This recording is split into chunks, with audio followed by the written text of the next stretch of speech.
Hello guys, Joe Express and Sam. Welcome to another flight sim stream, everyone. Welcome back. Tonight we're going to be doing the Cessna flight from Edinburgh to Blackpool. Yeah, apologies about those issues before. It's just this game. Yeah, I don't really need to say after it anymore. It's just completely ridiculous the way this game is made and stuff. It's just always an issue on load up, start up. You know what I mean?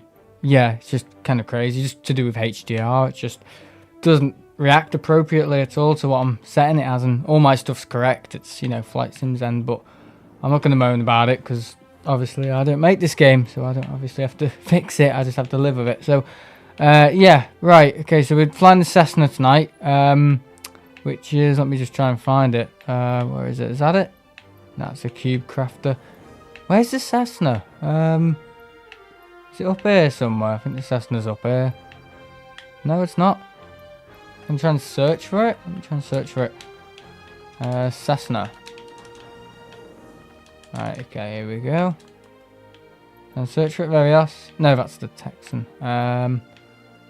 Where's the Cessna? Oh, yeah, Cessna 172 Skyhawk. That's the Seacraft though. I think this is the one. The Cessna 172. I think that's definitely the one. Hang on, no, there's one here. We've got multiple Cessnas. Okay, that makes sense. Can we put a livery on it? Do we need to put a livery on it? Don't think we need to.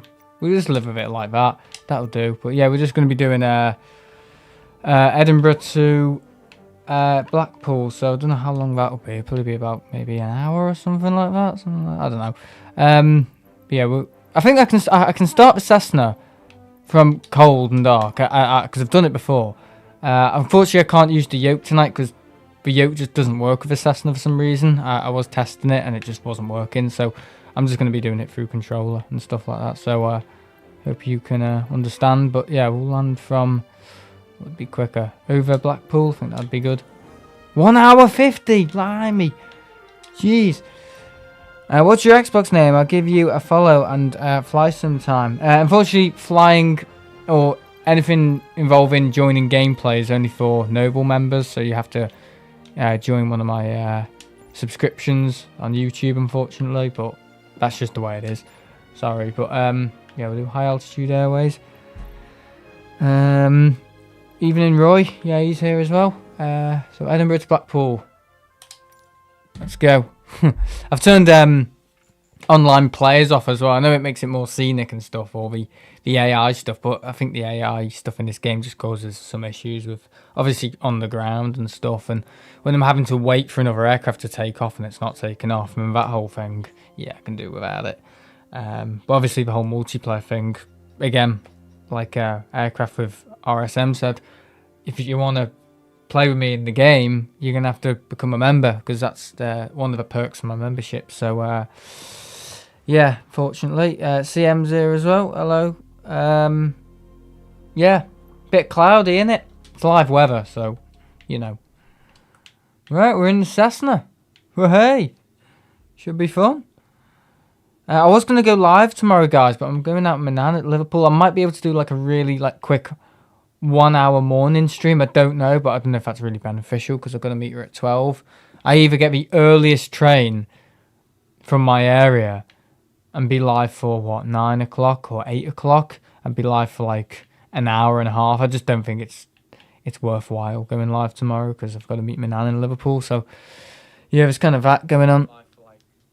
Right, okay, so let's start the Cessna. Right, here we go. Muppet at the controls as always. Right, let's turn all these on. Might as well, so we don't have to turn them on the bloody runway. Right, alternate air. I've definitely set this aircraft up before, because there's no overhead panels, is there? Because it's such a small, basic aircraft. I think that's got to be on both as well. Start, that's got to be on start. And there's a pulley here as well. There's a fuel cranker, isn't there, somewhere around here? I know, because I've definitely flown this plane before. Let me try and figure it out. Fuel switch. All. Hang on, no, all. Fuel valve on. And the throttle needs to be... Hang on, that should be on. Mixture at 100%. Just had the throttle at maybe 6, so at least we know it's starting. What have we got here? Glare shield stuff.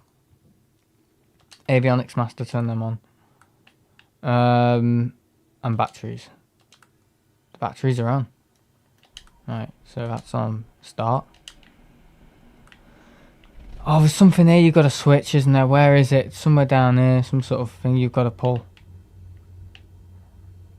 Can't remember. Right, we've got it started. Got the prop started.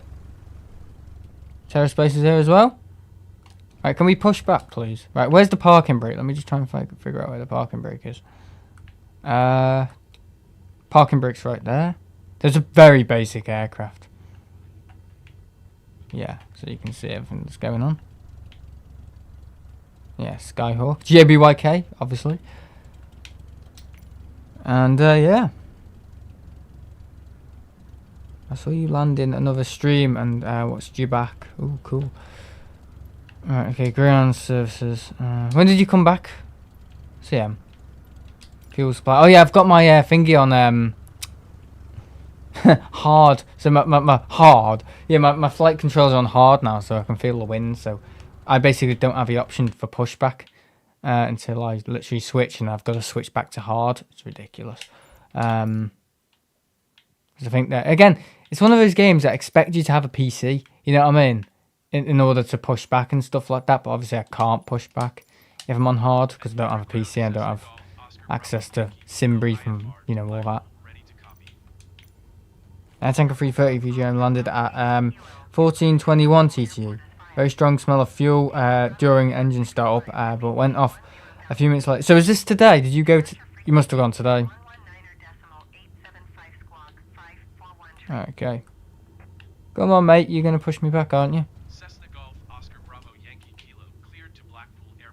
We're going to Blackpool. Yeah, sorry I was late. I was just setting stuff up.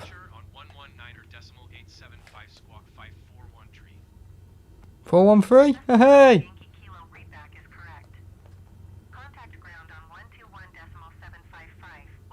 Oh, blah, blah, blah. Can we just push back, please? Right, push back. There we go. I don't turn it off yet. So off. Okay, so throttle at 0. Okay, so I kind of know how to fly this thing, but also at the same time I don't. Came back today, right. Who caught you? Which streamer?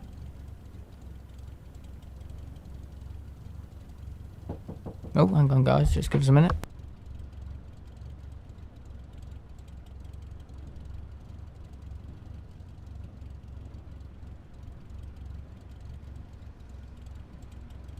Right, pushing back. Alright, just release the parking brake. Come on, fella. Blue sky caught you. Oh, cool.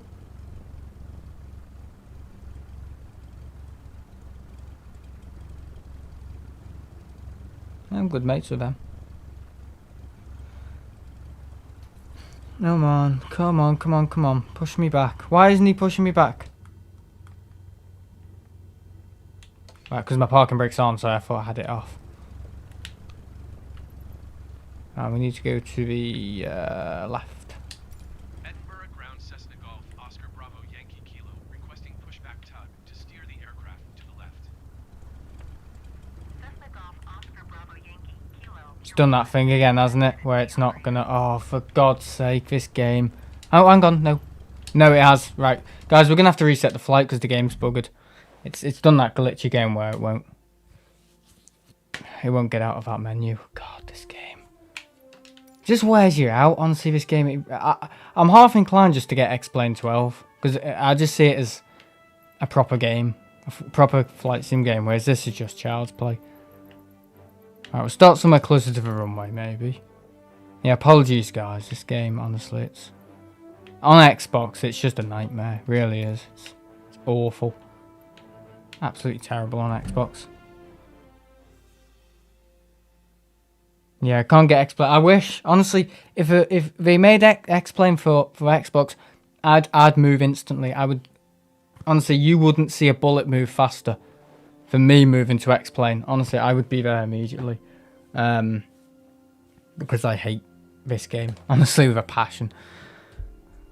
I mean, so what happens is you click pushback, and then it basically freezes, so it continues to push back, and you can't stop the pushback because the menu freezes. So basically, you're pushing back forever, so you can't override it. It's ridiculous, honestly. Yeah.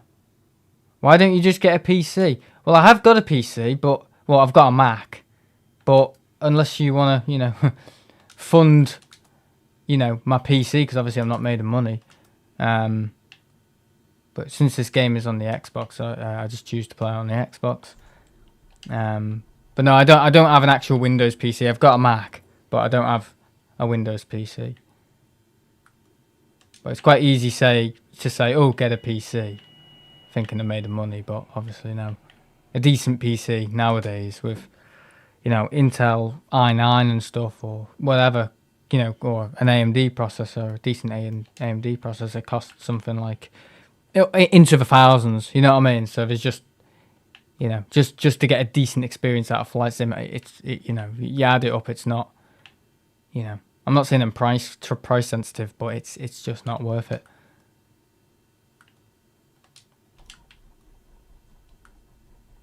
Right, engine's starting. No, it hasn't just gone. Yeah, you do have to save up for them. They are quite expensive nowadays if you want to pull decent graphics and stuff like that.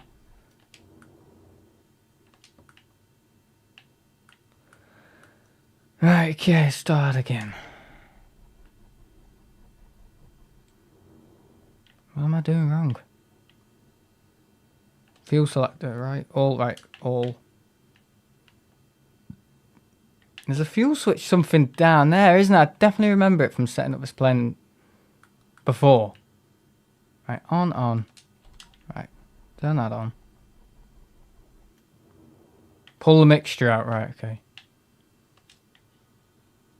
So cut. Then in. Right, set that to that. I got it working before.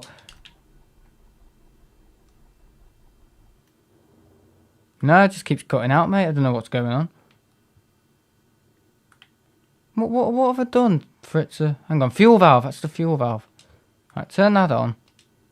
That needs to be on all.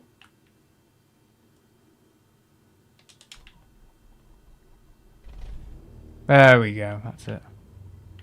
So it's because of a fuel valve. That was it. Nothing to do with a mixture. Right, okay, so I have that on 16. Right, and what I'm going to do, I'm not even going to request a manual pushback. I'm just going to... Can you reverse thrust on this thing? I'm assuming you can. Or does that just go straight into cutoff?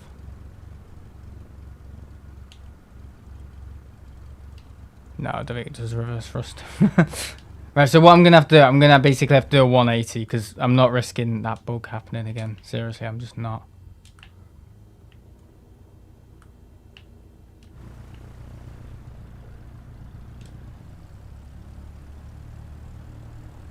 Actually sounds like a tractor, doesn't it?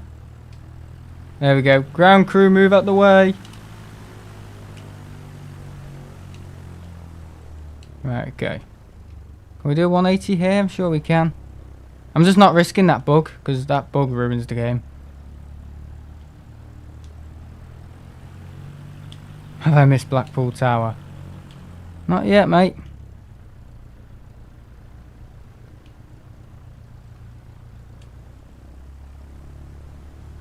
Right, watch out, fella.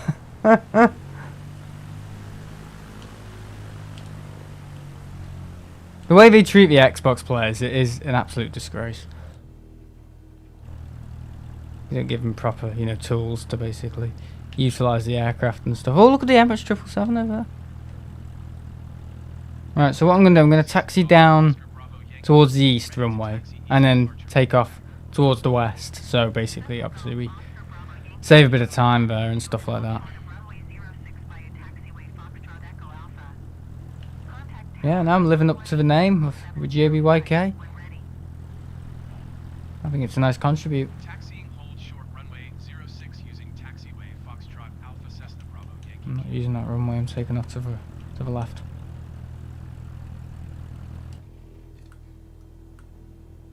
Can I go any higher? Does the seat not adjust? It's very low down. I feel like a child. Well, the way I'm flying this thing, or taxiing this thing, I might as well be a child. So flaps should be at What should flaps be at for a takeoff on a Cessna? 20. Ultimate lift. Have you flown VYGM recently, Sam? I had a brand new engine installed the other week. Oh no, you wouldn't know, would you? But when did I last flew GM? Oh, maybe 2 years ago. I don't know. I haven't really flown any of the air tankers recently. The last one I flew was GK, which isn't really sorry. Is it what? No, sorry, yeah, GK. VYGK, so that's the one that used to be the ex-Thomas Cook one. So no, I haven't flown any of the air tankers since probably late May. Very, very late May. But yeah, I don't know, I just kind of find them boring to fly the air tankers sometimes. I mean, you know, I prefer like stuff like the Dreamliner and all that. The technology and all that, you know. GK hit an air bridge a few weeks ago. Bloody hell. Right, we're going to take off or we're going to get I'm going to take off, I don't really care. We're up. We're up. We're off. Save that in a minute. Captain Nationator's here. Oh yeah, the romper was great. Yeah. We went with Carl. Yeah, it was really good quality. Yeah, Captain Nationator's there as well. Right, I think we can lift up now. It's only a very light plane. Obviously it flies with its gear down. There's no gear release. Any of that. There we go, we're up. Just gotta watch our fuel as well. That's one thing we do need to watch, our fuel. Type Cessna Skyhawk 1 mile southwest of Edinburgh, 300 feet. Request clearance to transition Charlie airspace. Back to the left. Yeah, sorry about that startup, guys. Bit of a mess. It's just a game, honestly. You can't predict when it's gonna crash on that pushback and ground ops menu. It's just when it does, there's no way out of it. Honestly, you can't select the parking brake and try and reload it. You've just got to restart your mission, which is shit. I know it's not great.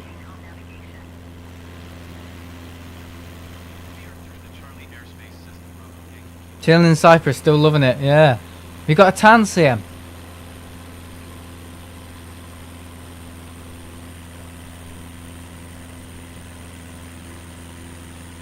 Just want to watch my airspeed. Yeah, very slow flying aircraft.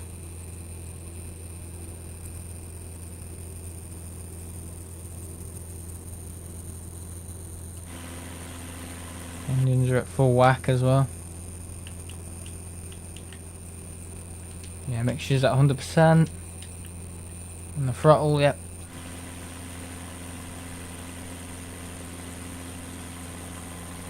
This is proper low flying. You know what I mean? Is there a trim option as well on this aircraft?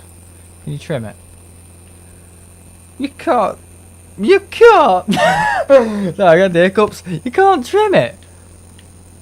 Pitch trim. There you are. So you can trim it. Not like that. I don't think that really works.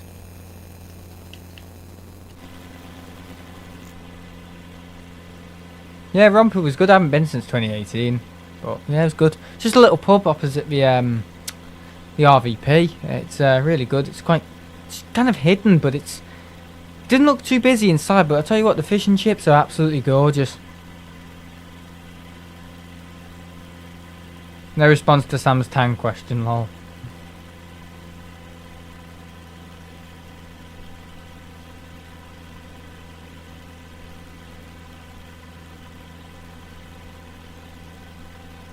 Yeah, we're off to Blackpool.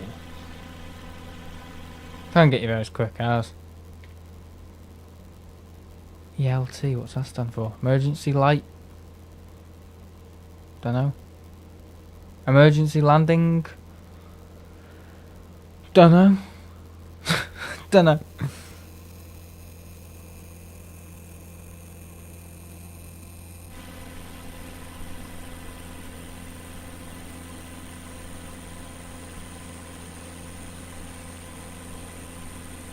Never been to Blackpool. No, I've only been to Blackpool once, and that was in 2013. And we went up the tower, and then we went. Oh no, sorry, no, we went to the. There's some big. Ian will know of it. It's a big indoor water park in Blackpool, and then we took a horse and cart. Don't know why. To the Blackpool Tower, and that was in 2013. So about 12 years ago, guys. You know, relevant.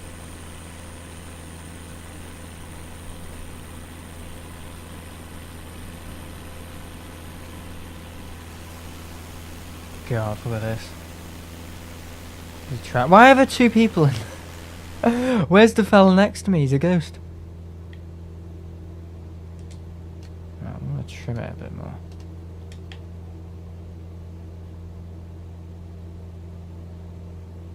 Do you remember when the news was that Blackpool Tower was on fire and it was just an orange trap? Oh yeah, oh yeah. Yeah, I remember that. Yeah. Oh God, people. Just from a distance, you would think it's on fire. They have one of the biggest water slides in Europe at a water park in Faro. The one in Tenerife's quite good as well. Siam Park, that's quite a high quality one.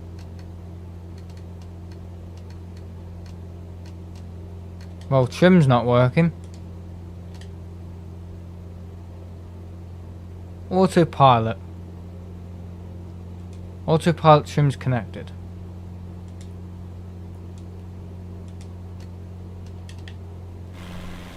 Just stay at that for now. Don't think we're really dropping any altitude either. We're climbing if anything. Siam Park is the biggest, yeah, in Tenerife, yeah. I've never been to Siam Park. I know, the amount of times I've been to Tenerife, I've never been to Siam Park. Yeah, so there's some bit of sightseeing. Looks a bit scary, doesn't it? Yeah, sorry about before. So I had an issue with the game, and then an issue with the Xbox.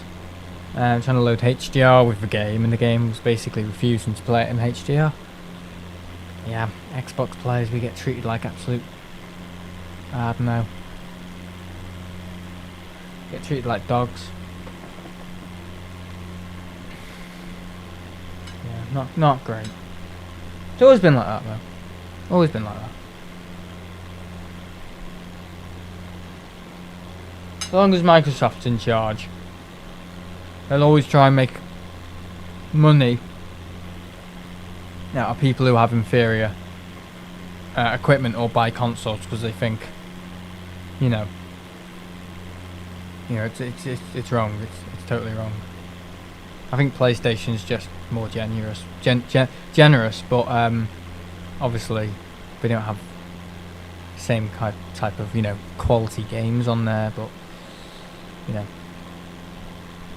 how do you afford all those flights that you go on? How do I afford all those flights? Well, it's confidential mainly, but secondly, obviously it's all through YouTube and all that. But you know, if you're asking about how I'm playing on Xbox and why I don't just buy a PC, it just wouldn't make sense. Honestly, it would make no sense to buy a PC just to play Flight Sim a little bit better than this, and still it would have bugs. It's just that on Xbox, it's just when bugs happen on Xbox, it's just a lot more difficult to compensate for them, if you know what I mean. Whereas on, you know, obviously it seems with the Xbox, when a bug happens, it affects the whole game. Whereas on the PC, obviously you've got more options to, you know, access game files and stuff like that, and, you know, possibly, you know, tweak it within your means and stuff like that. And you know, depends what's running in the background on your Xbox, which you don't always have full control over on Xbox. And whereas PC you do. But I'm not spending £1,000 on or £2,000 on a decent PC just to play Flight Sim a little bit better than this. It would make zero sense. The only way it makes sense is if I bought a PC and had a PC for years, and then decided to play Microsoft Flight Sim on it. And it's not because I'm price sensitive. It's just because it just makes no sense. I'm quite happy with the way I play Flight Sim, but obviously the game gets updates regularly, so I'm sure they'll fix some of the bugs, but whoever they're willing to, you know, listen or not to the bug reports and all that. I mean, you can, that's the thing, you can make a great game for console, you just can. Great games are made for console all the time. It just depends on the developer's attitude. I mean, look at Doom, I know that's not relevant here, but if you look at Doom, or Skyrim, the way that plays on Xbox, and Doom, sorry, and Skyrim on Xbox, it's perfection, it's brilliant, it's flawless, the way it handles on Xbox, it's brilliant. That's how a game is transferred, you know, that's how you do it. But with this, obviously, it's sloppy development. But obviously with PC, yeah, you have more option and more power, you know, with modifications, and you don't have to pay for the marketplace stuff, and obviously you've got, well, just more modifications. But they could still do that great for Xbox, you know. So it all depends. It's not, that's the thing, it's not a console fault. It's basically the mindset of the game developers and how they're going to make it for the console, because you can make a great, trust me, Minecraft on Xbox made more sales than the PC version of Minecraft. You know, that proves everything. So you can 100% make a great game for console if they've got the right developers. And if they don't want to, you know, if they're looking at the pocket all the time and their wallet and stuff and thinking, how can we, you know, take advantage of console players, you know, you're just going to end up with rubbish. So, you know, it all depends on, you know, the quality of the people. Yeah, that's the thing though, it's like government, you know what I mean?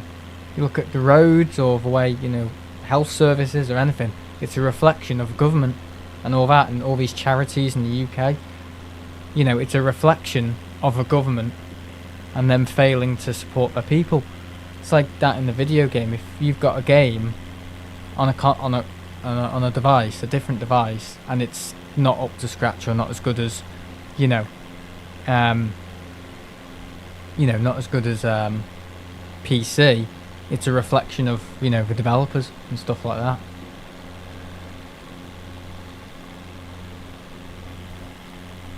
I also think that PC is better because it made me a better flight simmer. Yeah, it does, because it's got access to SimBrief and obviously that sim, whereas Xbox doesn't have that sort of capability yet. I don't know if I'll ever add it. Maybe we may add it in 2024. I mean, keep your hopes up and keep your fingers crossed for all that cool stuff.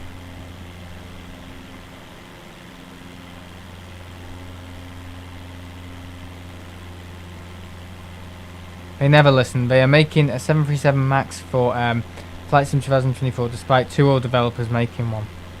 Yeah. Ed Sheeran grew up just down the road in Halifax. What's all this? Go to Castle Hill in Yorkshire. You can take off from Crossland Moor Airfield, and then head from there. It's a really nice spot, and the Ed Sheeran Castle. Okay.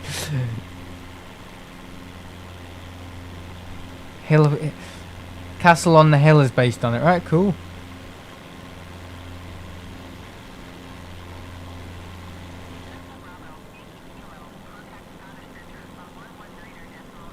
Yes, and a good sightseeing. Be great if you could just jump out, wouldn't it? Well, obviously with a parachute. Look at that. See, this is proper sightseeing, isn't it? I've tried to trim it as much as I can, but obviously the trim wheel's been, or the trim dial's been a little bit, it's just kind of a bit counterintuitive.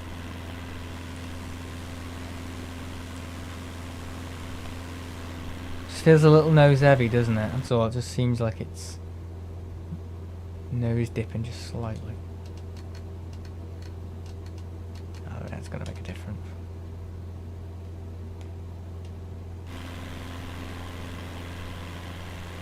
I'm making good progress so far. Yeah, apologies that I was late for the stream. I was just setting everything up and all that.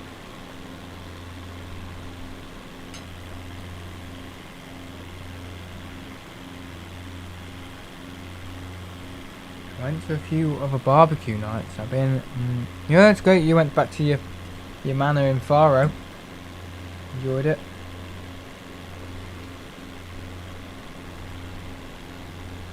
It's like Faro's CM's special place, like Tenerife is for me, you know.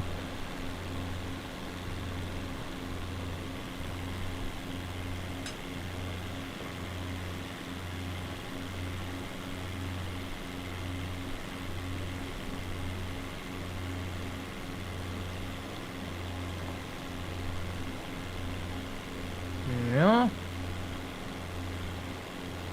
The graphics are good in HDR. That's the thing though, in gaming streams, the HDR just is a lot better than flight sim streams. No, what? Hang on, Manchester streams, not flight sim streams.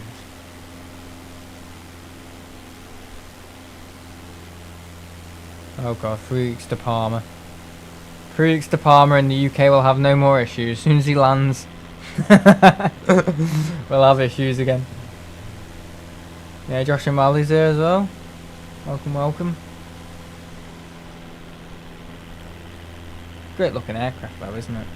Very basic, but it's cool.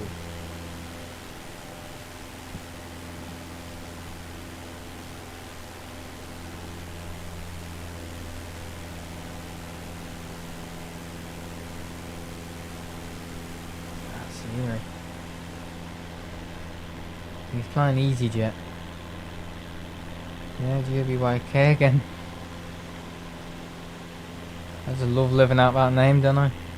It is actually a proper contribute to her. Yeah, I do miss the 767s. I don't know, when I come back from Manchester, I always feel like I'm missing something. Like, I've seen the 75, I'm happy, but when I haven't seen the 76, it's just like, I don't know, I feel like I'm missing something, you know?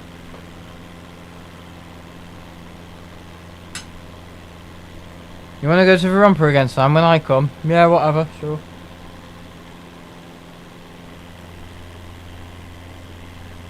Sad to see UFF getting scrapped.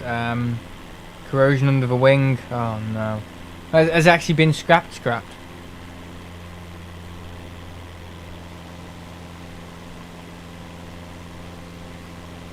just think I was on her like less than a year ago. Last October.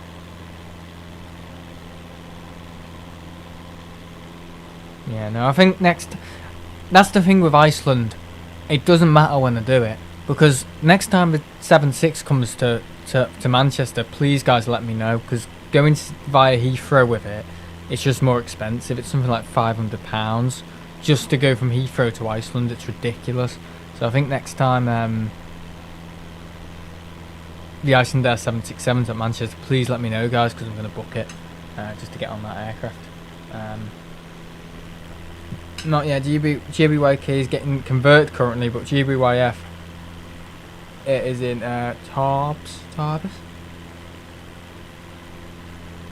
Should build a space for it, the RVP. Yeah, I think we should. I'd love to walk around it and stuff. And, you know, many years to come, you know, you can say to people, younger people, you can say, oh, I've flown on that.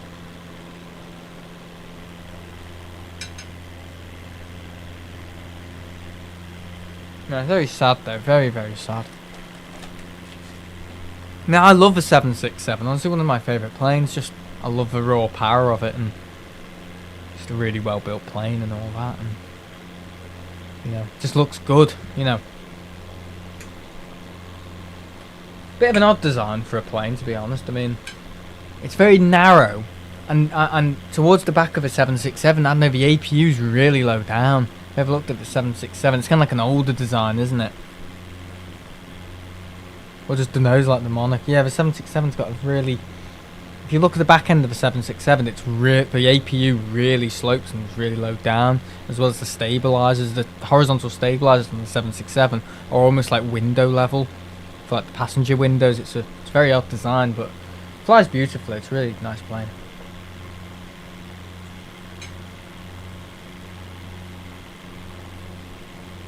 Whereas, you know, the 777 has got more of like a flat-headed screwdriver APU. Apparently, as well, correct me if I'm wrong, the 777 APU, the reason why it's like,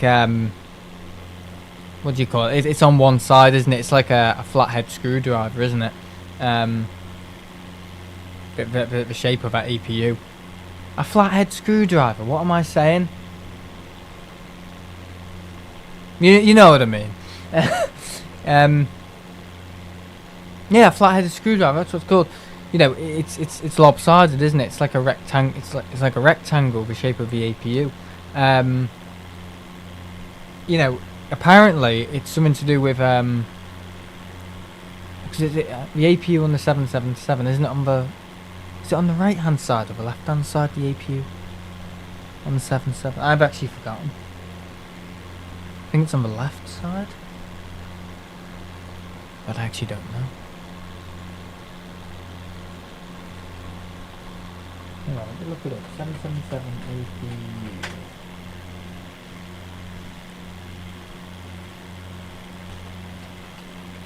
I think it's on there. It's on the left side, yeah. So apparently it's on the left side, because obviously ground crew are on the right side, and because it's so noisy, it has to be on the left side. So basically, is it starboard side? It has to be on the left side because of how noisy it is. If it was on the right, which is where obviously ground crew and, you know, loading cargo is all happening on the right side of the plane, it would be too noisy for the ground crew workers, so the APU has to be on the left hand side of the 777 apparently. But yeah, pretty cool. So the 777 APU, yeah, it's like a flat-headed screwdriver. The APU on the 777, and the reason for that is for noise reduction. Because if they're working on the right-hand side of the plane, it's really loud, so it has to be on the left. I'm pretty sure you've flown on every passenger aircraft type that comes to Manchester. I'm not talking about individual airlines. No. I haven't flown the 747 though. I haven't flown the 340 either. I haven't flown on that. Same with the 330 freighter. I explained it the other day. 330 freighter. It's got like a bit of like a nose, a wheel bubble, hasn't it? Because obviously the 330 passenger variant taxis a bit slanted, doesn't it? Because the 330 nose wheel seems to be a bit shorter than the body gear, so it taxis at like a bit of an angle, like a -5 degree angle, is it? -5 degree angle. So you know, it taxis a bit like nose heavy, a bit slanted. And apparently the reason why it does that is because for planes like the 340, when it's taking off, it's too tail heavy, so they have to compensate by lowering the nose weight by making a shorter gear or something like that. Because with the 340 variant, because it's got 4 engines, it becomes a bit tail heavy. So in order for it to be more, you know, balanced, it needs to be, you know, with those extra engines, it needs to be a bit nose heavy as well. So that's why the regular 330s taxi a bit slanted, because that 330 wing is the same as a 340 wing. The 330 wing on the air tanker and all that, you could easily put 2 engines or another engine underneath there. So it's made to hold 4 engines. But yeah, with a freighter version of a 330, obviously it needs that nose wheel bubble, because if it's taxiing slanted when it's got freighter on it with freighter containers, that's not good. You know what I mean? It's going to slide. I know they're locked in place, but for loading it's going to slant forward and stuff and all that.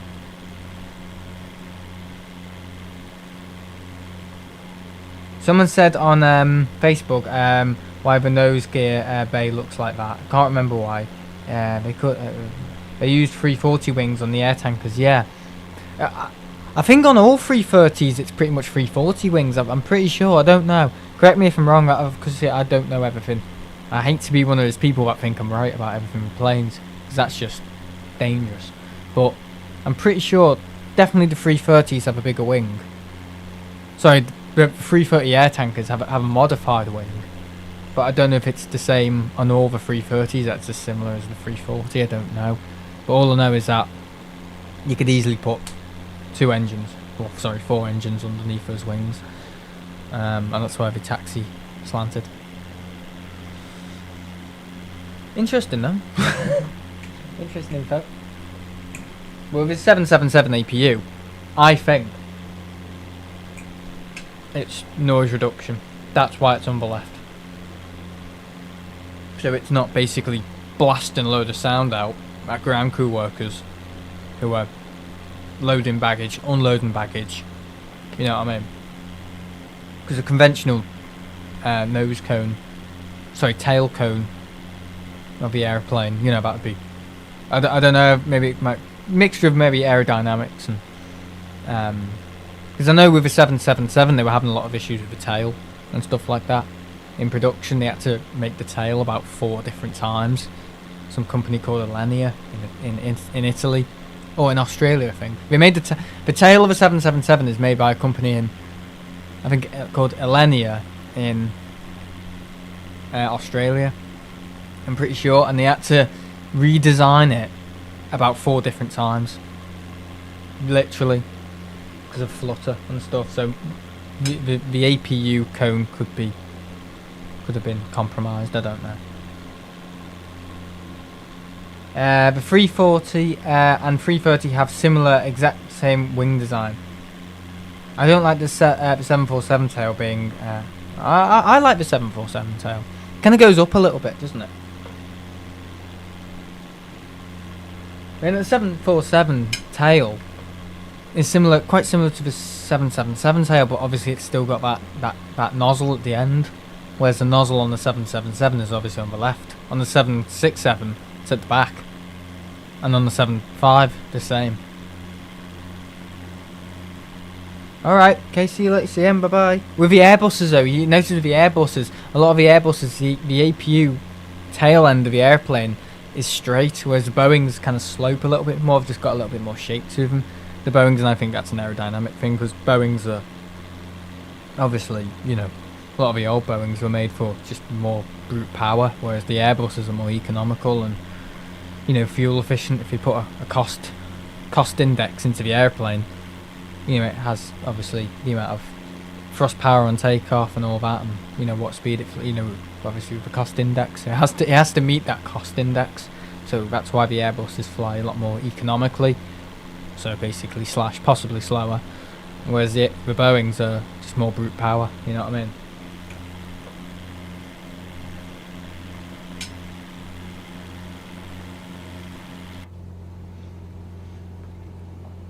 Speed and power, whereas Airbus is more efficiency and, you know, an economical wing.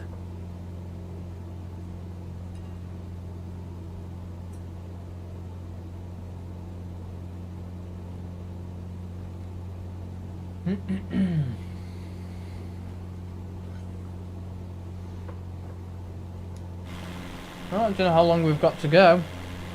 We're going 122 miles an hour apparently.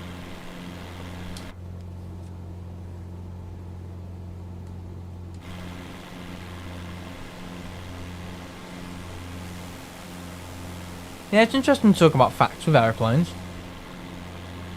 And same with 787, you know, that's... I mean, the 787, the flap runs have to lift up and down when taking off, and apparently that I've researched that as well. I noticed every little thing. People think I don't know much about planes because they just look at flight sims, but I think I know a fair bit, but I don't claim I know bloody everything. But no, with a 787, you know, on takeoff roll, you know, it's the ailerons lift up and down, and that's because something to do with, it's to deformulate any water residue on the flaps or something, or sorry, the flap run and the aileron, outboard aileron. It's meant to get rid of it when it does that on land, sorry, takeoff. So when you notice the 787 taking off, you notice the flaps go up, the flap run and the aileron goes up and then down like a little flight control check. And apparently it goes up because of obviously to get rid of any water formulated on the flaps. But also it's because of the amount of thrust coming out of the engine, so it goes up from the thrust from the engine, and obviously the speed, and then the computers tell it to go down. So the fly-by-wire hydraulics tell it, you know, the flapper on to lift down or sag down slightly. Yeah, interesting. Interesting one. Always good to know these little facts. I mean, even when they take off, you know, on pretty much all airliners, when they take off on a plane, you're meant to force the yoke down. It's something to do with the landing lights. If you don't force down, sometimes the thrust from the engines, and if you lift off a little too early, if you're really light, like for example a freighter, the landing lights can cause the nose wheel to bounce up, so they've got to force down on the stabilizer. So that's why on takeoff roll you always notice them, yeah, basically moving the stick down. Jamie told me that anyway.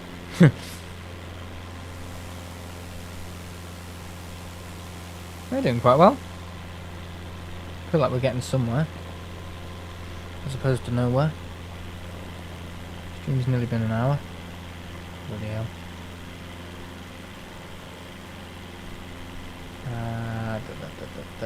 Blackpool is probably another half an hour away, guys, I'd say. It's not far. I think we're over Carlisle. Near Carlisle. Yeah.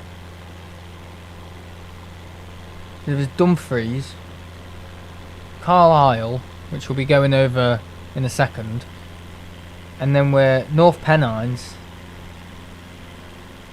and then pretty much Lancaster, and then we start descent into Blackpool. So I'd say another maybe 40 minutes of this stream. That isn't bad, is it? Okay, it's definitely longer than the thingy aircraft. Have you heard about Starliner, Sam? Yeah, I have. Trapped up there till next year. Deary me. I was reading, oh sorry, Carl sent me a thing earlier about winged words. So they have all the Airbus and Boeing deliveries and some of the Embraer deliveries. Embraer are doing really well, that E2, tell you what. But Boeing deliveries for this month, shocking. Where's Airbus? Bloody hell, you know what I mean? What is happening with Boeing? They deserve it, to be honest. That's what you get if you're greedy and being a fat cat. You know what I mean? Bunch of pigs. That's what you deserve. And I hope they've learnt a very big, long lesson. And I hope this Rockwell CEO, whatever, will make a big difference. Because they're just,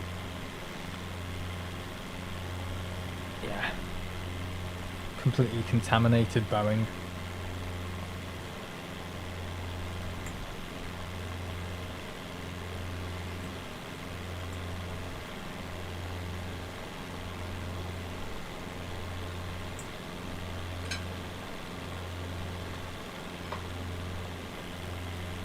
I mean, that's the thing, American corporate greed is what kills a lot of great companies. So, you know, they've kind of fallen victim of that.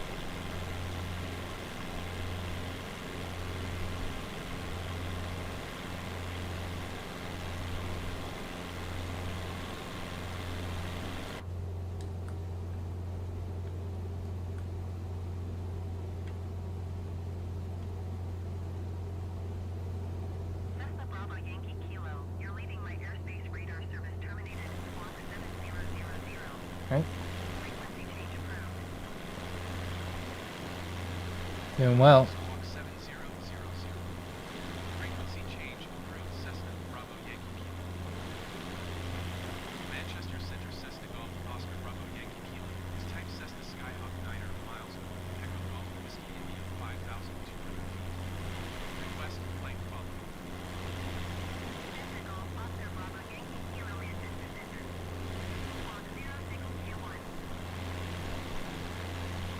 Squawk 0621 Cessna Bravo Yankee Kilo.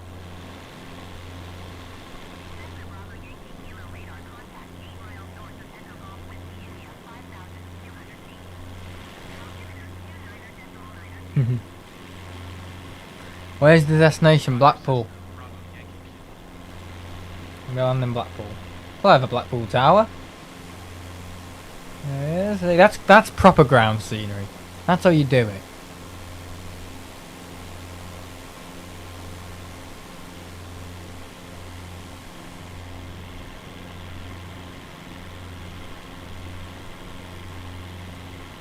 Well, that's where you took off. No, no, no. Took off from Edinburgh, mate. We took off from your manor in Scotland. So that's basically what we did. So we did Leeds, Bradford to Cardiff, and then Cardiff all the way up to Newcastle. And then we did Newcastle to Edinburgh. And now we're doing Edinburgh down to Blackpool. And possibly the next one we'll do Edinburgh. Sorry. Edinburgh to Blackpool. The next one, Blackpool to London City Airport. Oh, Sam, have you missed me? Yeah, I've missed everybody. Well, not literally, but always nice to see you in this. But shark face.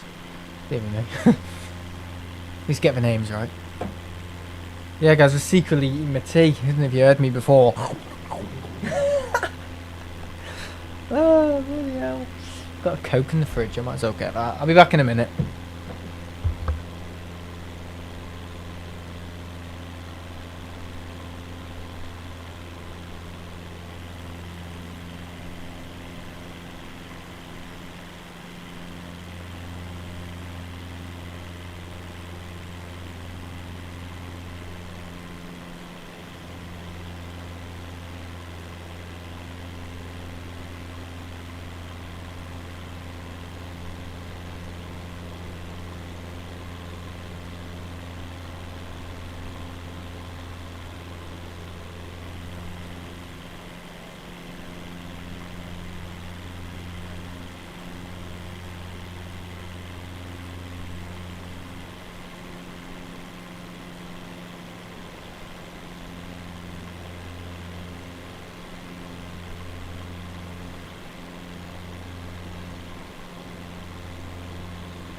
Back. Right, okay. I see planes dropping into Liverpool. Out my window, I mean. Oh, I've got a Heineken Zero. Honestly, I hate Heineken Zero. Don't know why I've got one. Yeah, really. Whoa! Forgotten it was a carbonated drink. If I do that, it goes all to the top.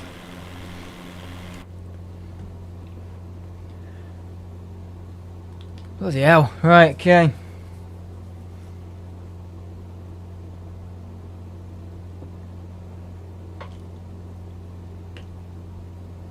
Yeah, interesting flight. So yeah, basically just done a bit of low flying, basically, because it's interesting. You get to see a lot of the UK and stuff like that. I'm just spinning around the camera whenever. Ooh! So we're kind of over Carlisle right now. I really don't know if I'll be going to the airport tomorrow either.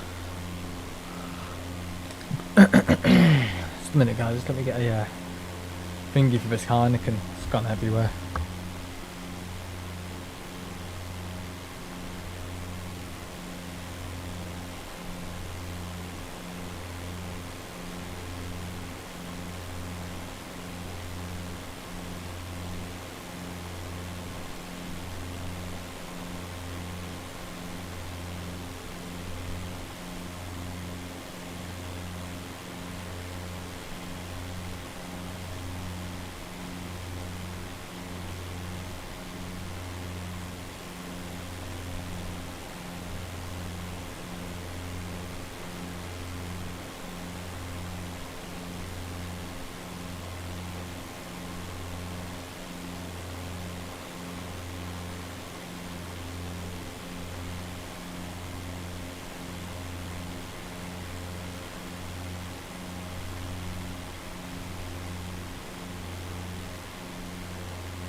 Okay, sorry. Just a bit of it went on my coaster. Little mud coaster.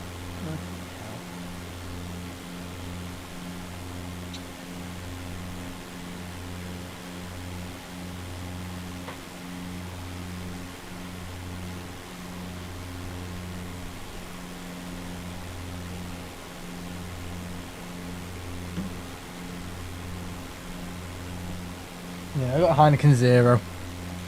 Responsible. I always feel good drinking a zero drink. I feel like I'm doing my body a favour. How daft.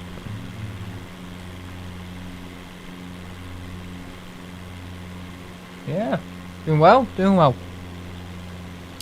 Yeah, I haven't really got much to mention. If I'm going to be doing a stream tomorrow, it'll probably be from the car park, as I'm hoping to maybe go Wednesday or Wednesday evening, or Thursday evening. Don't know. Can't do Friday because my mum wants to go to Liverpool with me. But all these people want to go to Liverpool. Bloody hell. Yeah, so I'll probably be doing a 360 stream on the Wednesday evening or Thursday evening.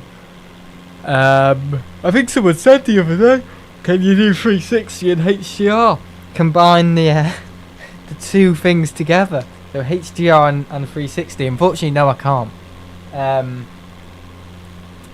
But the 360 camera can do HDR in 360, but only when recorded to the SD card. It can't actually stream in HDR in 360. It just can't do that. And yesterday as well, I had a good stream in Manchester. It went okay, but the connection with EE just wasn't there yesterday. It just was non-existent. So I could stream, but with great difficulty, and a lot of things are in my way. I don't want to make excuses because I powered through it really well, but a lot of things happened yesterday. Doing it HDR first time at the RVP.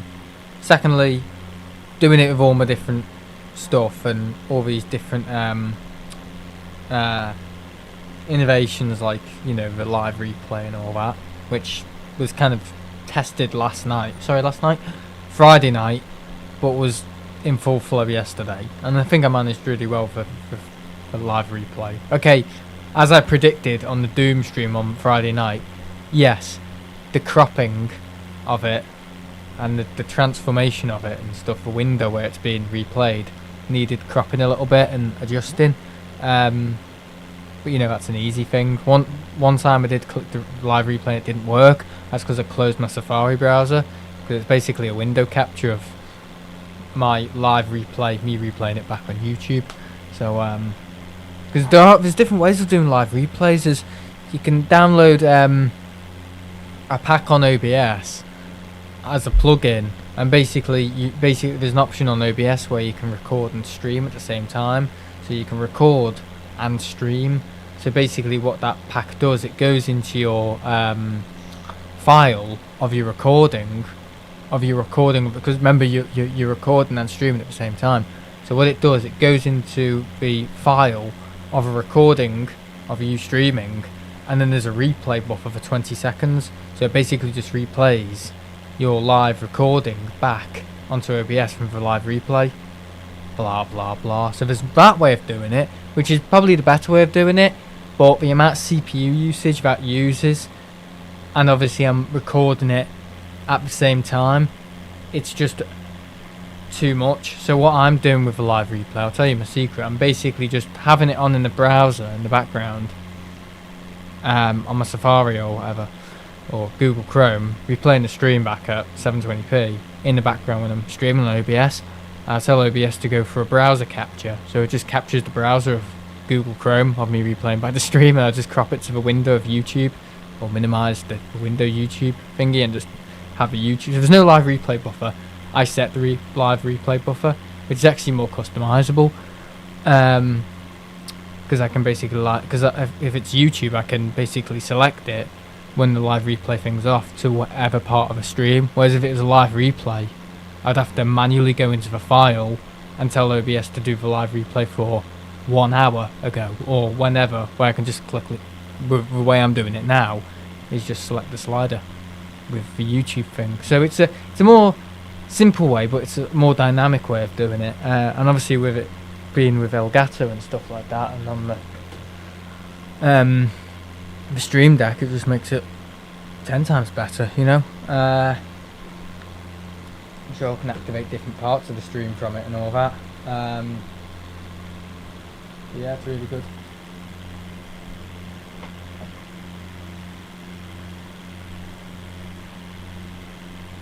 Yeah, yesterday went well, but I had a lot of things going against me, which I probably should have thought of, like, you know, obviously, first stream at the RVP with all my overlays and graphics in HDR, which obviously is more CPU usage.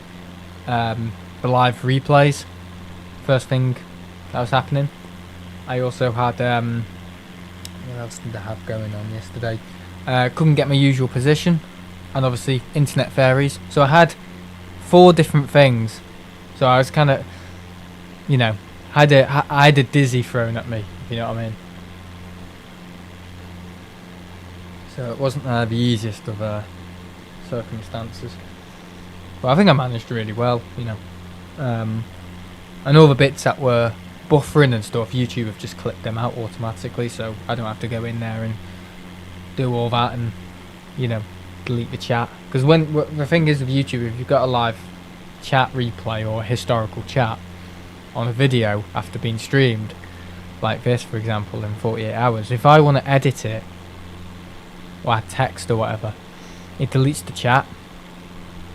So if some creators said something or whatever, I think it's to protect YouTube more than anything.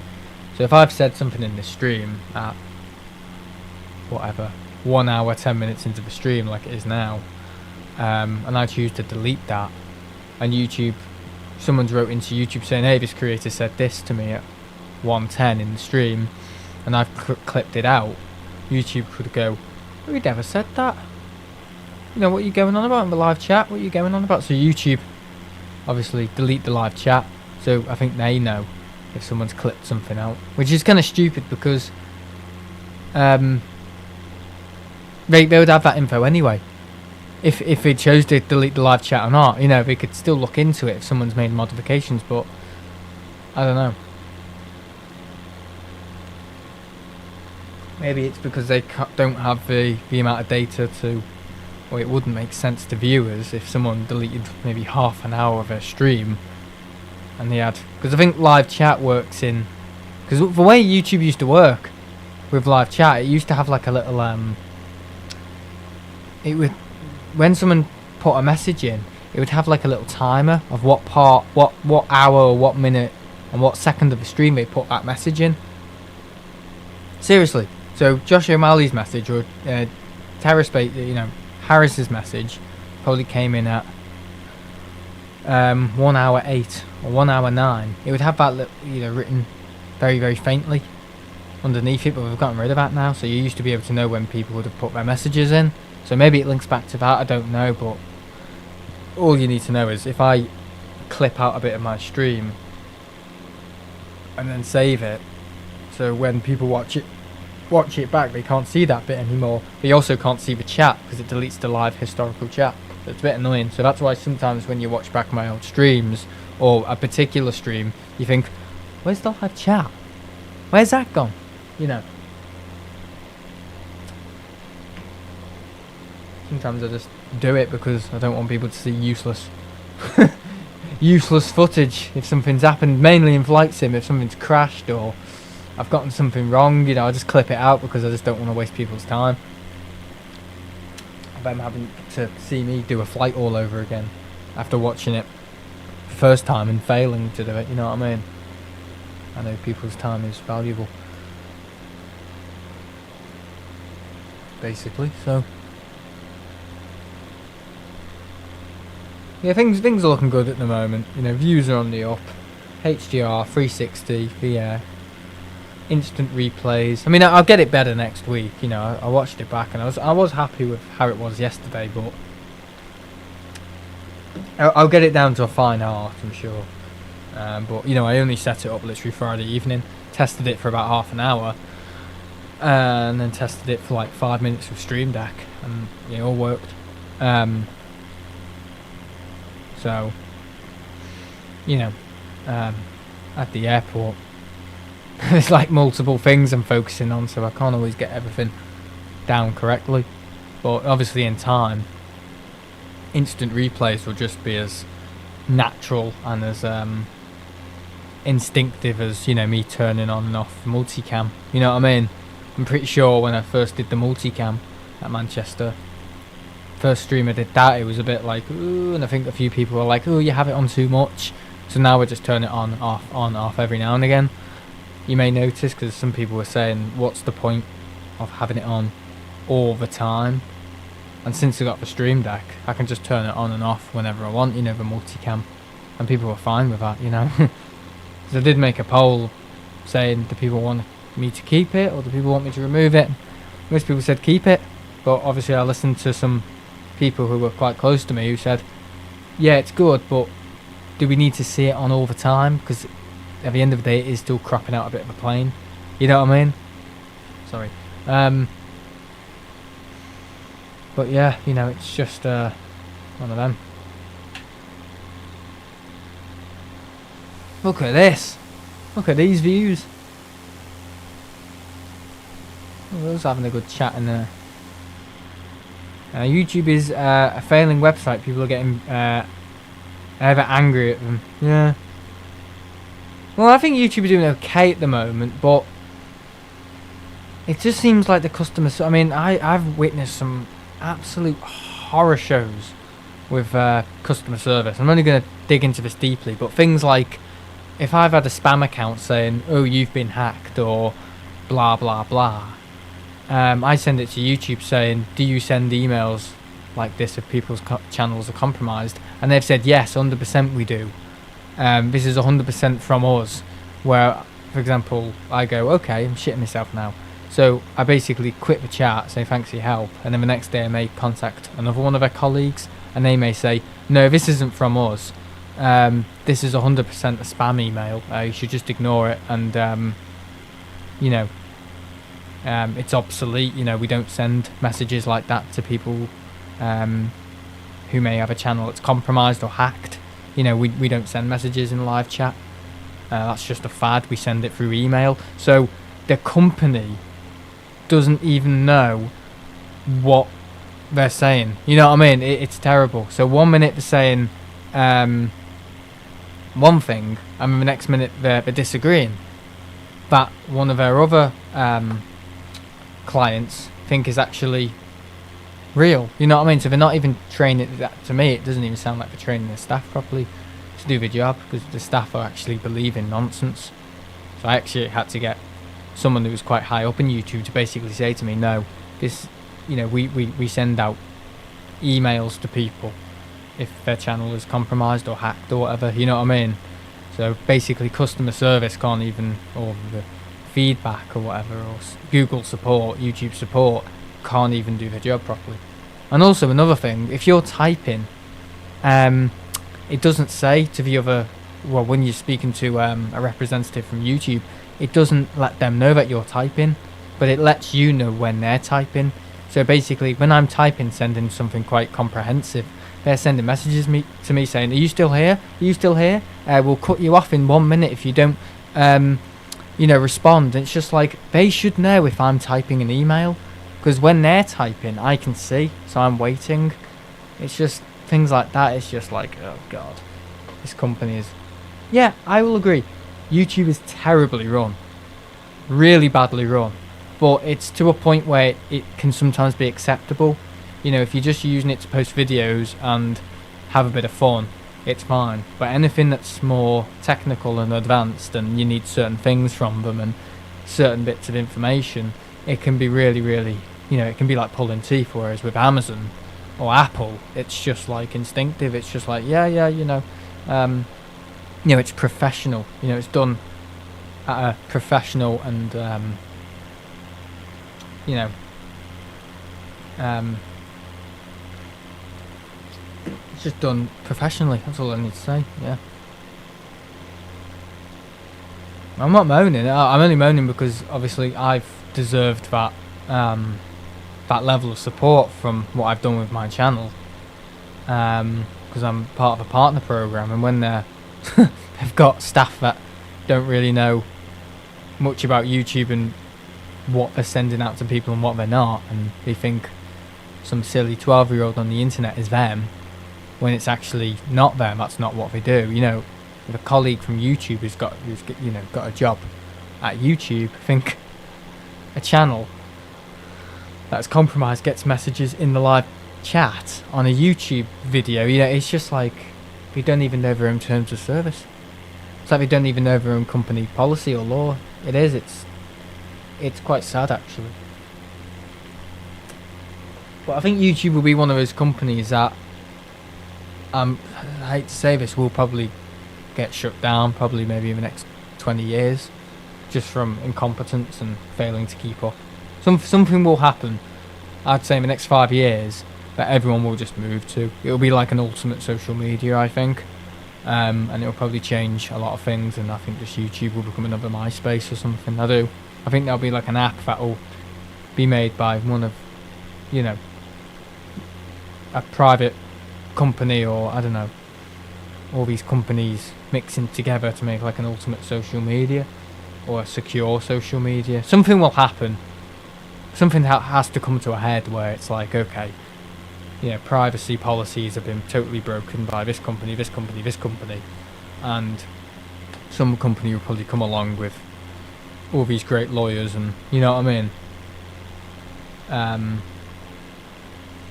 you know, marketeers that will claim, you know, they're the best in the world, and you know, we value your privacy, and everyone will be like, oh my god, our privacy, you know. there'll be something that will probably, there'll be like an ultimate social that will have video streaming, you know, stories, short form content. There'll be something like that in the next 5-10 years that will completely take over everything, I think. And all this nonsense with, you know, trying to keep up with TikTok and all that, with YouTube and Twitter becoming X, and not even believing in themselves, you know, you probably just come to a point. I went through the help and contacts. According to them, I cannot ask for help with anything that isn't related to memberships and purchases. I spent 2 hours looking through it. There's no function. YouTube shut me down over copyright watermark. Bloody hell. Yeah, you just, you know, but they're ruthless, but at the same time they don't care. But yeah, I think back to maybe a simpler time, you know, maybe about 10 years, 12 years ago, they were quite good. They knew what they were doing, and but now I think it's just, yeah, it's just a little bit. Well, I think they're fine at the moment. You know, YouTube Shorts are really doing well, but I don't know. I just don't think they can sustain off YouTube Shorts forever. They just seem to be a company that just don't want to innovate. You know, they want to do what other social medias do. Just, they're a follower now. They're not a leader. YouTube. It seems like the leaders are TikTok and stuff, and you know, companies like that. You know, when they fail to innovate and come up with an idea or make something as streamlined, as user friendly as possible, you know, we just fall through. You know, fall through their own gaps that they fail to, you know, fill and make secure.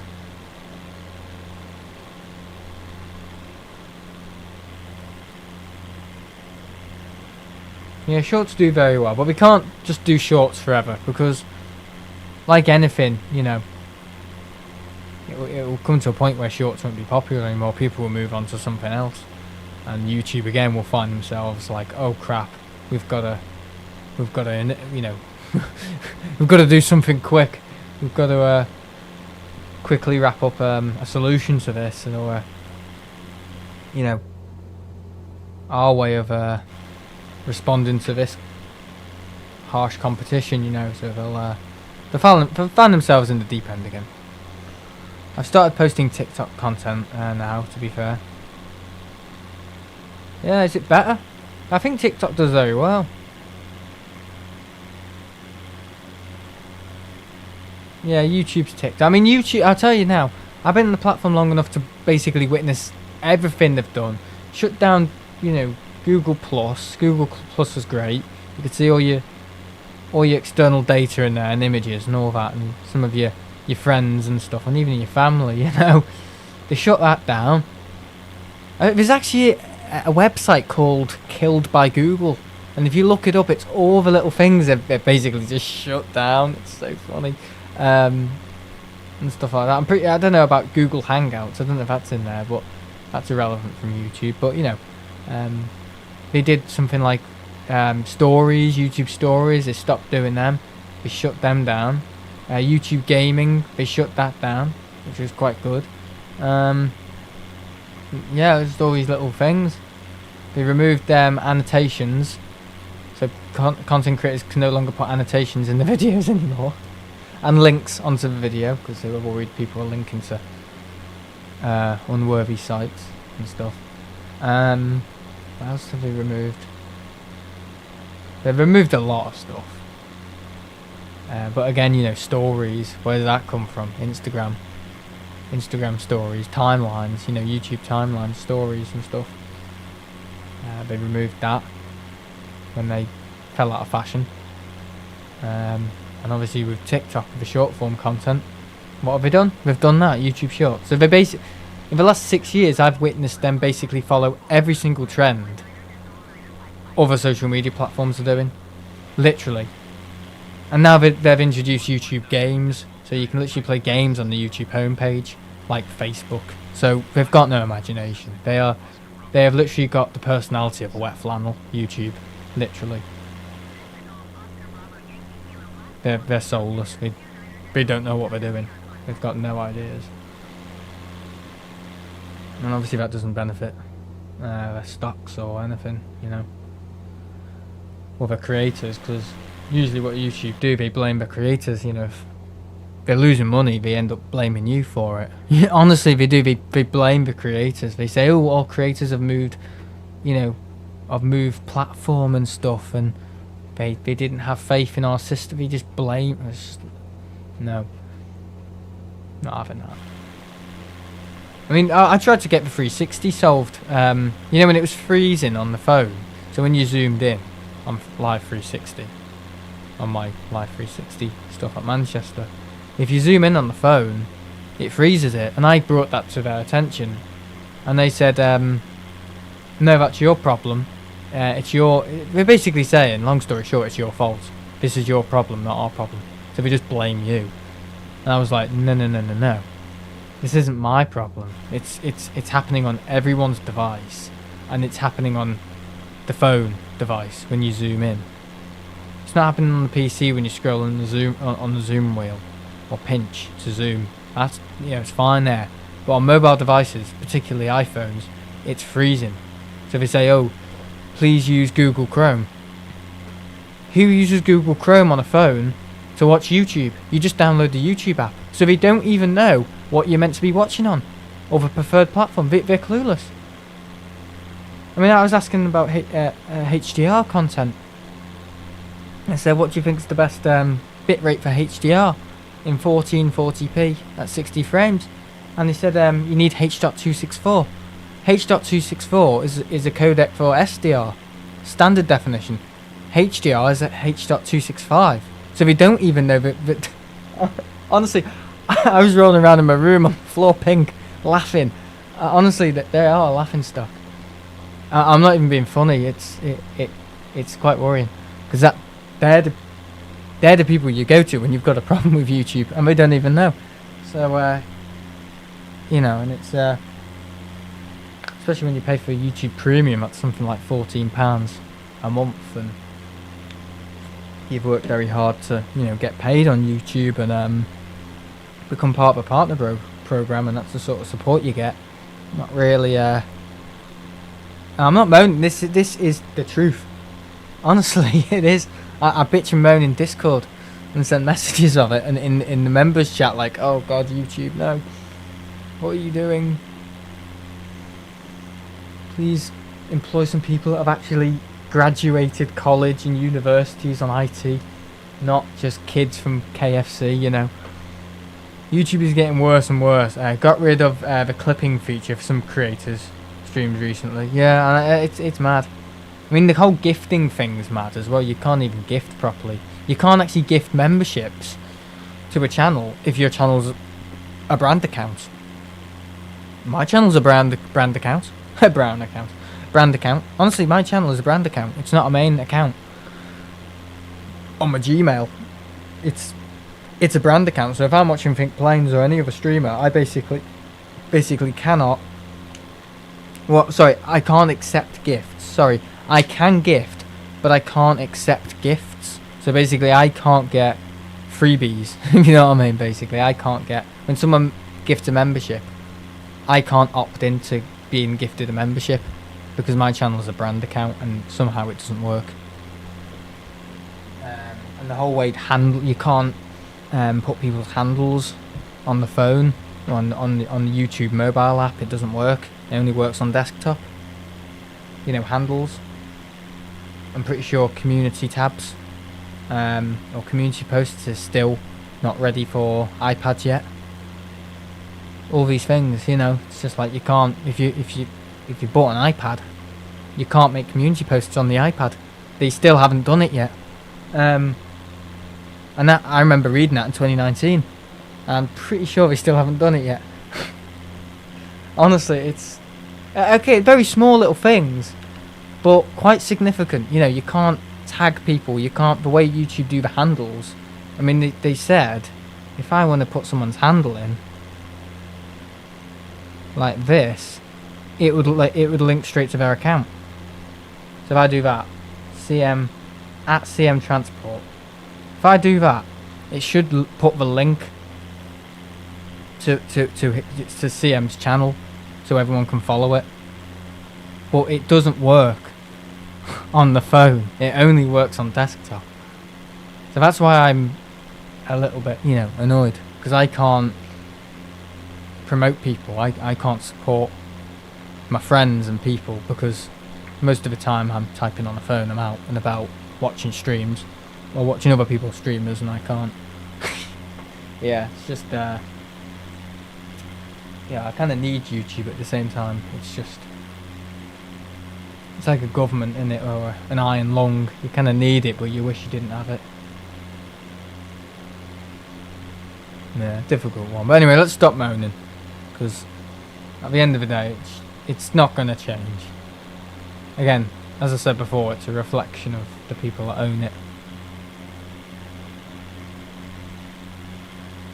and designers and stuff. It's not actually the developer's fault. It's you know, it's a reflection of the managers and who makes the calls and the decisions and stuff. It's nothing to do with quality assurance. I'm sure quality assurance does exist, but you know, they're not told to do the job properly. They just rush, get this out.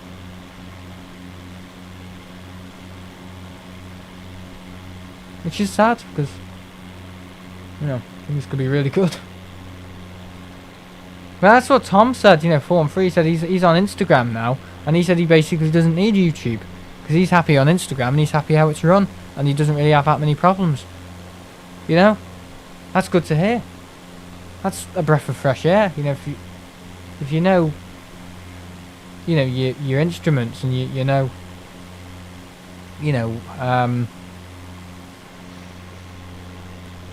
what you're comfortable with, and you've got, you know, a site that's run well. Okay, it's still meta at the end of the day, and everyone feels quite strongly about Facebook. You know, everybody has issues with Facebook, you know. But I'm not really on Facebook that much, so. But you know, I can see where people come from when we go, oh, Facebook, oh god, no, don't trust them.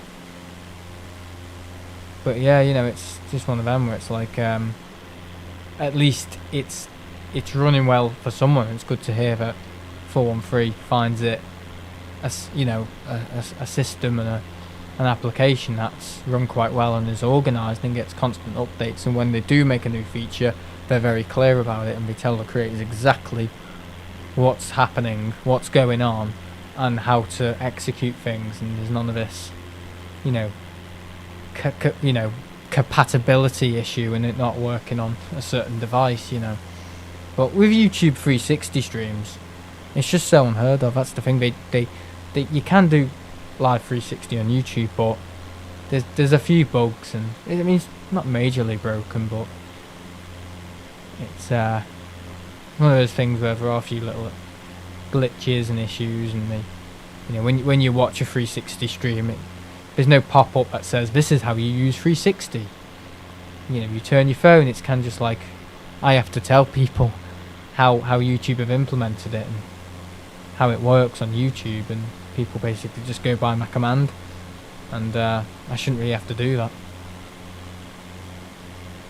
especially if that's the future, you know, with VR headsets getting cheaper and cheaper at the moment. You know, I'm sure YouTube will probably maybe try and push for more 360 content in the next 3 years for creators to move to, you know, like, ooh, do 360 content, it makes money. And then they'll kind of have to tell people how it works. Twitter is even worse. Elon Musk came in with a wrecking ball and demolished a perfect good platform. Yeah, well, I think Twitter had its issues before Elon took it over. I knew it was basically losing a lot of its audience, but I think I 100% agree with you. It was just, you know, insult to injury, and made it worse. Right, flying over the sea, and we'll bank. See, that's the thing, it's very murky. Just want to try and find Blackpool first. Right,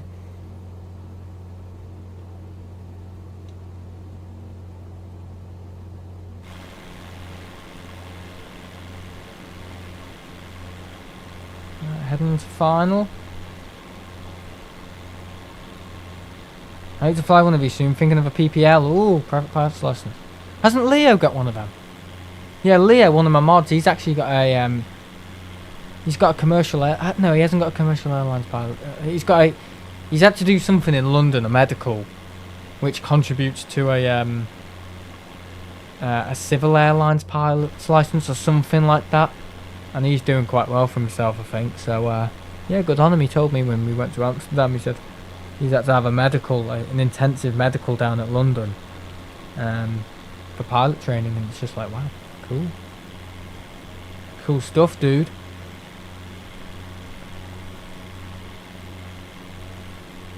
Class 1 medical, I think so, yeah. I have to ask him. Well, I'm not saying he's an EasyJet pilot now, I'm not saying that. I'm just saying he's done something that contributes towards a decent progression in becoming a pilot. That's good. Yeah, only 16 as well. That's all right. I'm quite happy to have him as a mod. Yeah, those sort of attributes. Oh, there's Blackpool. Should we fly over Blackpool Tower? Should we just do a loop-de-loop? Yeah, why not? Life's too short. So basically, we're not going to land straight away. We're going to fly over Blackpool. You can't see likes on posts now on Twitter. Sounds a lot like YouTube. On dislike button, yeah, no, it's a bit. You can still see the dislike button on YouTube, but it's hidden in the Creator Studio thing. And when it's hidden, it's just, you know, I mean, it's good for me because obviously I don't get that many dislikes. I'm very lucky. I mean, a stream that has 300 likes had something like 5 dislikes once. No matter how you think of me, that's a good uptake. That is a very good uptake. A stream with 50 likes has maybe 1 dislike or 0 dislikes. You know, that's good. I know not everybody voices their anger, but most people do in this world. And obviously when people hit a dislike button, they always feel like, oh, I've got a little bit of power then. You know what I mean? So, yeah, but I can see why they got rid of it, but at the same time, it's just like, I'd rather just look at one of my videos and just see right in front of me who's not like, because, you know, I don't think I've ever had a video received so badly. You know, I've never had a video disliked more than maybe 30 times. Don't think I've ever had over 30 dislikes ever on a video. and I've had some quite big views at times, and hope to continue to. So you know, that's good. That's a decent uptake. Or maybe people just know now that they can't upset people with them seeing the dislike button, you know, so maybe that's it, I don't know. There's the Blackpool Tower. I've been up there about 12 years ago. In 2013, in August, I think. And my cat blew off the tower. Honestly, it did. It blew off the tower. That's funny. My dad was like, don't go and get it, Sam. Don't go and get it. I was like, why would I go and get it? It was a massive train station. Cool. Oh, what am I doing? We're gonna get some fish and chips. Hang out at the casino in Blackpool. Oh, why not? This is when Sam stalls it. Like an absolute muppet. My fuel's at 13. I better be careful. Tell you what.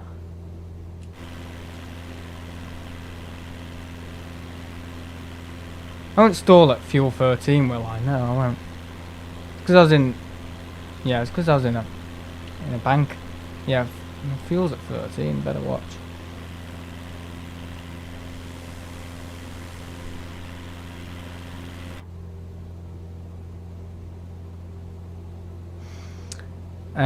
Yeah, there's a PPL, then IMC, then CPL, and CPL slash IR, and then Frozen ATPL.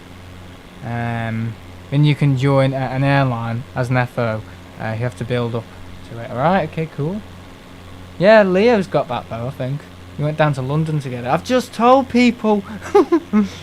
That's a modular route to becoming a pilot anyways. Yeah, I think that's his goal in life. Better than being a YouTuber, innit? Or some daft streamer on the internet.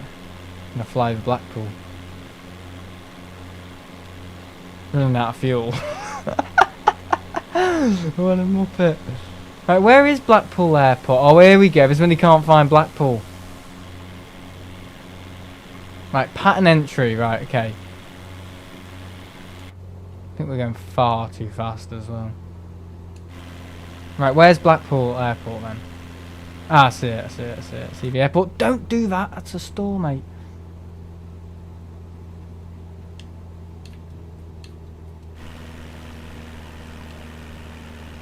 See the way I had that in the 90-degree turn. Right, okay, so I've never actually... Well, I have landed a Cessna before, but very badly. So I think I want it at like... I mean, what are the stalling margins for this thing? I'd say about 75 knots.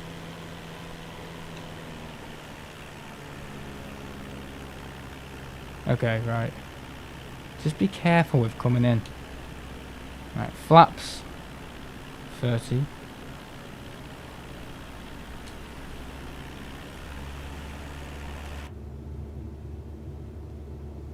Right, okay. Fuel's at 12. Here we go, we're coming in. It's exciting, isn't it? I think I have like I've definitely flown one of these before on stream. I can't remember. It's been a long time. It's probably been a year since I've flown one of these planes on Flight Sim. Bloody hell. You can land in the field, yeah.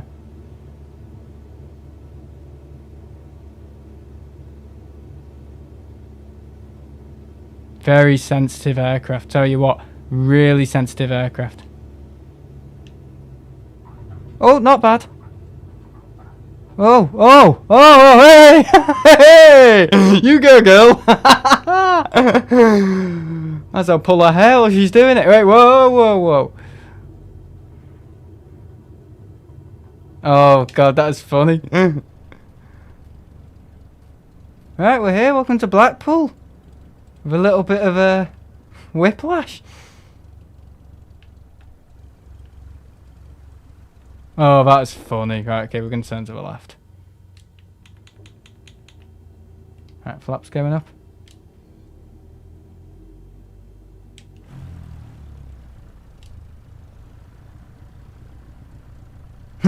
Gear inspection time.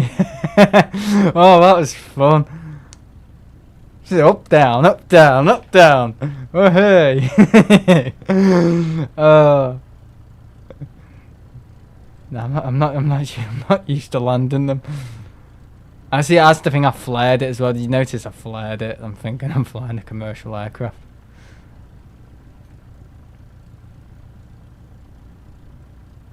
Oh no, does that look terrible? Oh, that's funny. That. I'm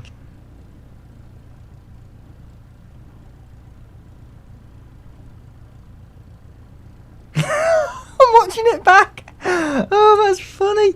Oh, bloody hell. Oh. At least we landed, eh? At least we landed. Oh, God. Yeah, I don't really fly these planes. I'm not really used to them. That's always the excuse, isn't it? I could be flying a bloody Airbus 320. I've flown probably about 500 times in flight sim and still come out with the same excuse. I don't really fly it that often. Right, where are we landing? Sorry, taxiing in. Can we park there?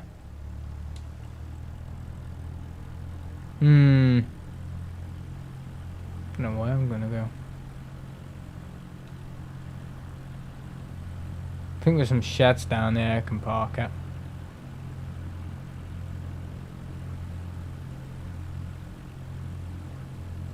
I'm sure somebody's done that before in real life on the Cessna as well. Yeah, I flared it a bit. I think you just meant to land. That's the thing. You meant to fly them onto the runway. You shouldn't be flaring anything with a prop, to be honest.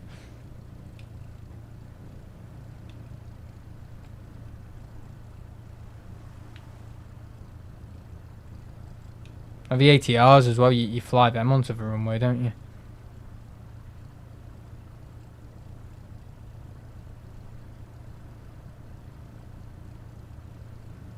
Get 2K made decades ago. Ooh. Nice little airport, isn't it?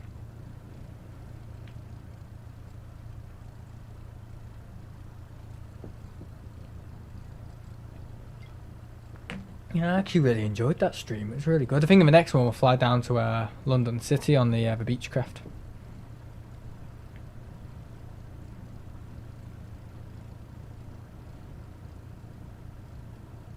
Yeah, not the best landing, but still a nice little flight, nonetheless.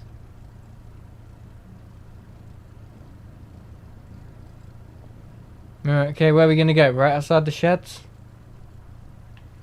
I mean, is it even used, Blackpool Airport? Is it only used for like trainer flight school stuff and trainee pilots and all that?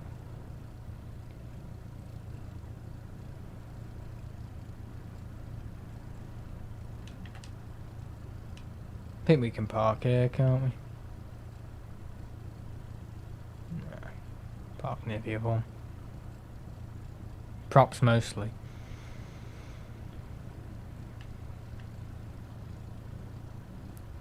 Yeah.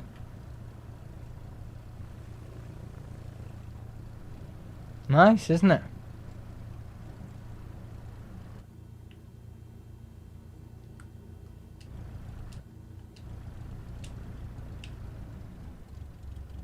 Right, where are we going to park?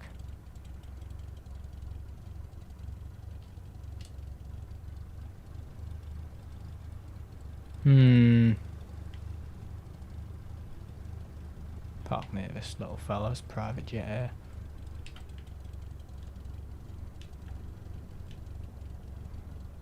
Park to this, next to this guy. Hang on, there's a place here. We could just park there. I think we should park there. Yeah, I might as well just park there. Don't know why I missed that. I didn't know how far down this guy went. This guy went. This land went. I'm referring to the land as a guy now. Right, okay. Everything's got a gender, I suppose. Let's go on the end one. Let's do a 180 and then.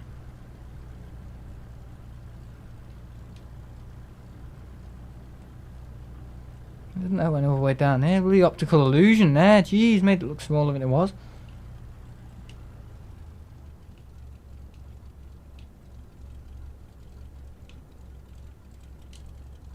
Bit of speed, bit of speed.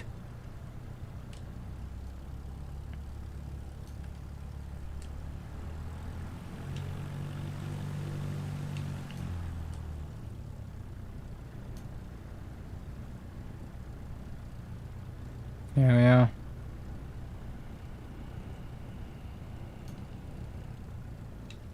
Alright, there we go.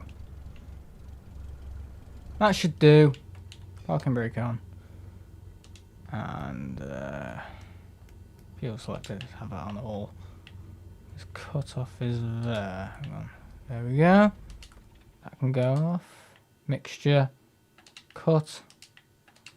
There we go, that was alright. The developers of the game need more inspiration for liveries. All the same. Yeah. I don't think they're interested. We need a, tell you what we do need. Privilege 777 livery in the game. Oh, yeah. Either on the Captain Sim one or the PMDG one, yeah. Need a nice privilege 777-200 in the game. That would look good. Alright guys, thanks for watching. Me and my mate are going to chill here about that landing. Like Tom and Jerry with bumps on our head. Ding ding ding ding ding. Yeah, I'm going to go. Thanks for watching. It was quite fun, this stream. Enjoyed. Might do Doom tomorrow night. I was meant to do Flight Sim on Friday, but basically, yeah, I just didn't have time really, and wanted to do Doom, and I was kind of testing with the yoke and stuff. That's the thing. Using the yoke and the throttle with the Cessna doesn't work really, because I either use one thrust lever for this and then the other thrust levers for that, and it's just a bit difficult to control like that. You know what I mean, and stuff.